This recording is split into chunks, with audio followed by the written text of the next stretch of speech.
To start off with, I'm gonna use, actually, I will use a primer. For my moisturizer, I just use the dual action moisturizer from Clean and Clear.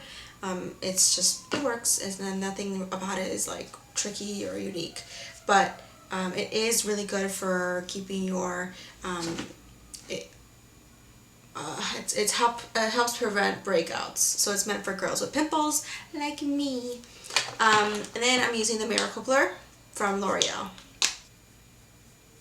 So I'm going to put that in the areas where I get really big pores. Which are right by my cheeks. And then just whatever's left in the center of my brows. My foundation, I'm using literally what I've been actually using, and it's actually one of my favorites, is the Fit Me one in 310. I recently just got another one for the summertime because I didn't want to go without it because I finally found it in the store. This is 322. I'm hoping that this is a good match for me for when I get tanner, but I'm not there yet. So a lot of people have asked what I use for this. You just get the MAC pump, and these are like, I believe, $9 or maybe like a little bit more.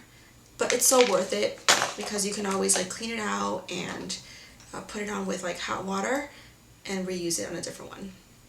So I'm using one pump for my face, and it should cover most of my face. But this foundation is my favorite foundation. I've been using it more than Studio Fix Fluid and prefer it actually because it just, I don't know what it does. It does make my skin look much nicer, besides the fact that it's covering my pimples and things, but it does a good job. I just love it. I think it has a lot to do with this brush too. My sister was asking like, oh, I want to get that brush that you have. I don't know what brush she was referring to, but I was like, just get this one. It's the e.l.f. one, and it's just so good. It works really well. It feels really smooth too. It feels really nice on your face. It makes your foundation kind of glide on better. So I really recommend that. Yeah, like a pimple right there that I wasn't gonna pick it on. For my underneath the eyes, I'm actually gonna mix two concealers. I really like the way the Maybelline Fit Me one stays, but I like the color of this one, so I'm just gonna mix the two of them.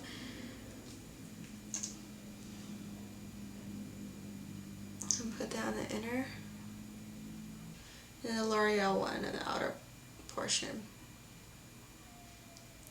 I had a customer ask me like, do you like to do the whole V thing? And I was like, not really.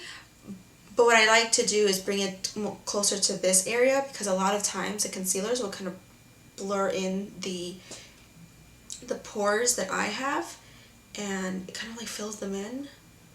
So that's what I like to do.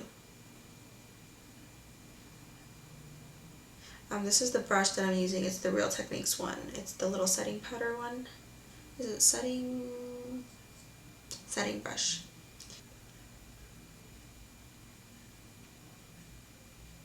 To set my under eyes, I'm using the Rimmel Stay Matte powder in the color Transparent. This is a brush that I got from Target. This is an Up and Up brush. So this color, it's not really transparent, on me at least, because I'm a little bit tanner. The color does kind of show up on me, so that's why I like to keep this on the under eyes. And I like to dab it.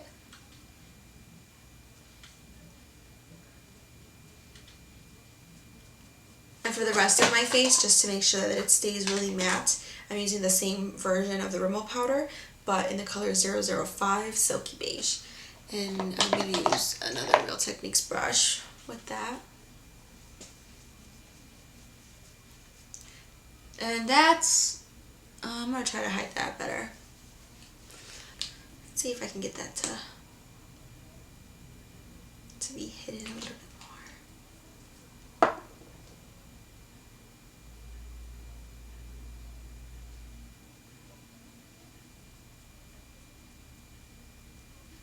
To add some bronzer to my face, I'm trying not to use this one really bad, but this is a really, really good option. This is the NYX matte bronzer in Deep, And then I also really like the Milani one. This one's in 07 Sienna Baked Bronzer. This one just has a little bit of a rosy tone to it. So what I'm going to use is actually a face powder. And this is from CoverGirl. It's 565. Just a tulip brush.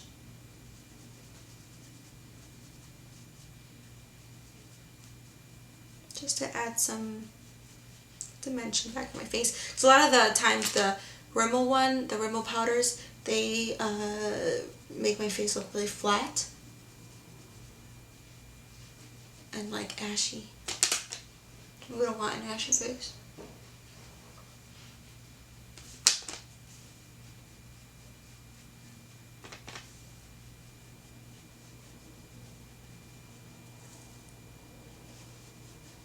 I know this is a drugstore, but I'm like tempted to use the BH Cosmetics blush one because all of these blushes are really good. But if you want me to stick to drugstore, I can do that too. This is the one I use all the time. I just kind of feel guilty using it because I always use it. This is the Romantic Rose blush. This is in the number 1. And already you can kind of see where like the color begins to look like it's not so tan and more pink. And it's right here. So that's why I'm going to try to keep it.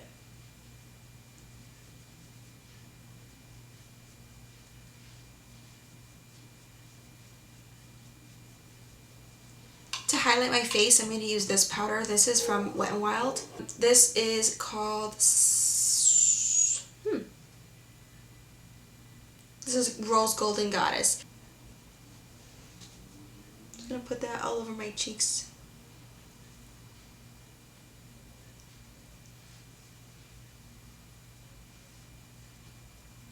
This is almost, I would say, way too close to Cheeky Bronze from MAC.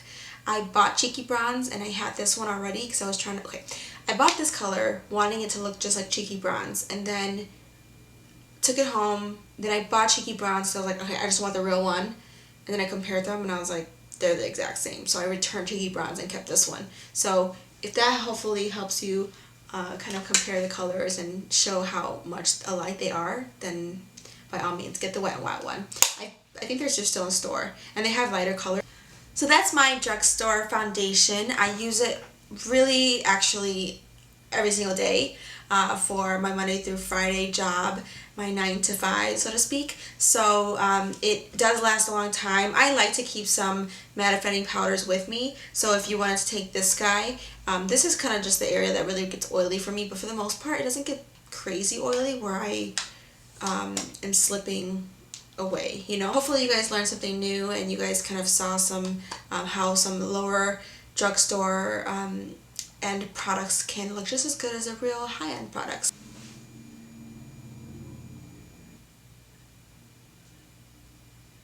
I'll see you guys soon. Bye!